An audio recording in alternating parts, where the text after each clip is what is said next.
పాలమూరు, రంగారెడ్డి, డిండి ఎత్తిపోతల పథకాలు ముమ్మాటికి పాత ప్రాజెక్టులేనని రాష్ట్ర ప్రభుత్వం మరోమారు స్పష్టం చేసింది. కేంద్ర మంత్రి ఉమాభారతి నేతృత్వంలో జరిగిన సర్వోన్నత మండలి సమావేశంలో రాష్ట్ర వాణిని బలంగా వినిపించింది.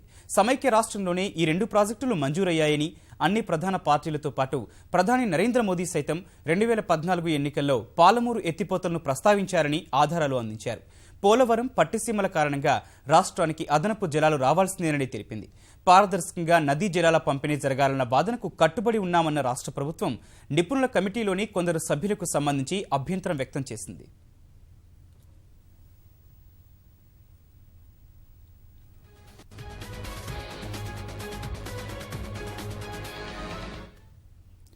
కృష్ణా జల వివాదాలకు సంబంధించి కేంద్ర జలవనరుల శాఖ మంత్రి ఉమాభారతి నేతృత్వంలో జరిగిన సర్వోన్నత మండలి సమావేశంలో రాష్ట్ర ప్రభుత్వం తన వాదనను మరోమారు స్పష్టం చేసింది. ముఖ్యమంత్రి కేసీఆర్, సిఎస్ రాజీవ్ శర్మ, నీటిపారుదల శాఖ మంత్రి హరీష్ రావు, ప్రభుత్వ ప్రత్యేక ప్రధాన కార్యదర్శి ఎస్కే జోషి, ఈఎన్సీ విజయ్ ప్రకాష్ సమావేశంలో పాల్గొన్నారు. నదీ జలాల పంపిణీ, ఆంధ్రప్రదేశ్ అభ్యంతరాలకు సంబంధించి ప్రభుత్వ వైఖరిని సమావేశంలో స్పష్టం చేసింది. రాష్ట్ర ఆవిర్భావం అనంతరం నదీ జలాలకు కేటాయింపునకు సంబంధించి అంశాన్ని ట్రైబ్యునల్కు నివేదించాలని కేంద్ర ప్రభుత్వాన్ని కోరామని, అయితే 2 ఏళ్లకు పైగా గడిచినప్పటికీ ఈ విషయమై ఎలాంటి చర్యలు తీసుకోలేదని ప్రభుత్వం తెలిపింది. దీంతో రైతులకు సాగునీటి సౌకర్యం కల్పించడం దిశగా విలువైన సమయం వృధా అయిందని, వీటన్నింటి నేపథ్యంలో తాము సుప్రీంకోర్టును ఆశ్రయించామని వివరించింది.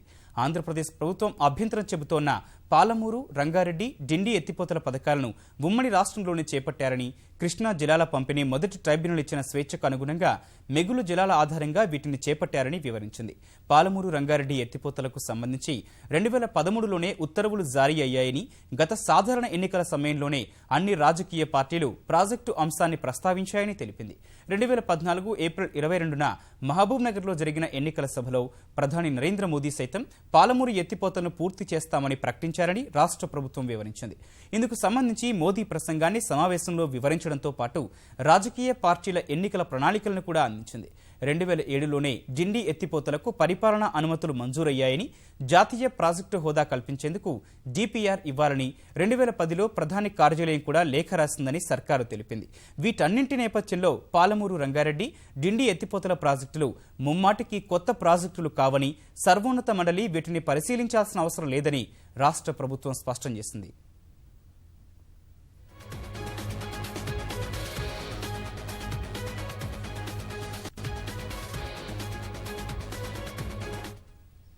విభజన చట్టంలోని 11వ షెడ్యూల్ కేవలం నదీ యాజమాన్య బోర్డుల విధి విధానాలు మాత్రమే ఉన్నాయని, కృష్ణానదిపై నిర్మాణంలో ఉన్న కొన్ని ప్రాజెక్టులను మాత్రమే అందులో పేర్కొన్నారని తెలిపింది.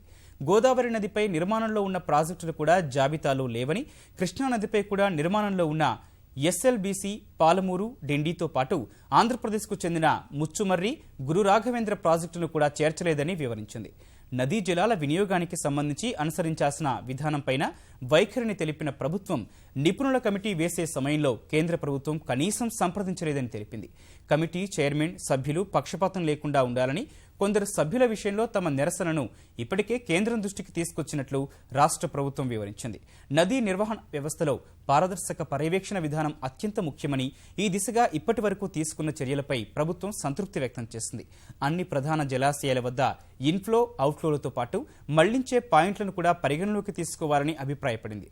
టెలిమెట్రీ విధానం అమల్లోకి వచ్చే వరకు తనిఖీకి ఉమ్మడి బృందాలు ఏర్పాటు చేయాలని కోరింది.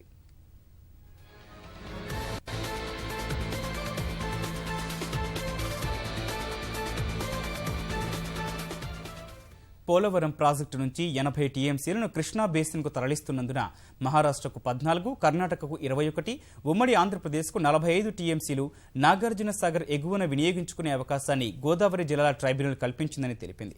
పట్టిసీమ ప్రాజెక్టు ద్వారా మరో 80 టీఎంసీల నీటిని మళ్లిస్తున్నారని, మిగులు జలాలపైనే దీన్ని చేపట్టినట్లు లోక్సభలో కేంద్రం స్పష్టం చేసిందని చెప్పింది.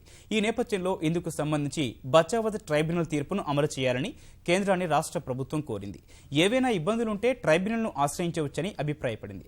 నాగార్జున సాగర్ పైన దిగువ కృష్ణా బేసిన్లో తెలంగాణ ప్రాంతం 88%, ఆంధ్రప్రదేశ్ ప్రాంతం 12% ఉందని, జనాభా కూడా 2,78 లక్షలుగా ఉందని సర్కారు వివరించింది. ఆంధ్రప్రదేశ్ ప్రభుత్వం తీసుకుంటోన్న 512 టీఎంసీల జలాల్లో 350 టీఎంసీలను కృష్ణా బేసిన్ వెలుపల వినియోగిస్తున్నారని, ఇదే సమయంలో బేసిన్లోని చాలా ప్రాంతాలకు సాగునీరు అందడం లేదని వ్యాఖ్యానించింది.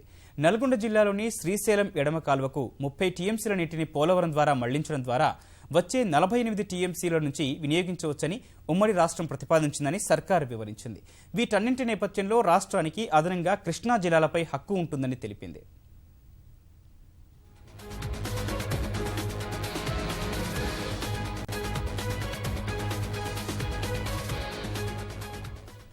జలవనరుల వినియోగం సహా అన్ని విషయాల్లోనూ పొరుగు రాష్ట్రాలతో పూర్తి సహకార ధోరణితో ముందుకెళ్లాలన్న విధానానికి రాష్ట్రం కట్టుబడి ఉందని సర్వోన్నత మండలి సమావేశంలో అర్థవంతమైన చర్చ జరగాలని రాష్ట్ర ప్రభుత్వం ఆకాంక్షించింది. పోలవరం పట్టిసీమల నేపథ్యంలో ఈ విషయంపై స్పష్టత వచ్చింది.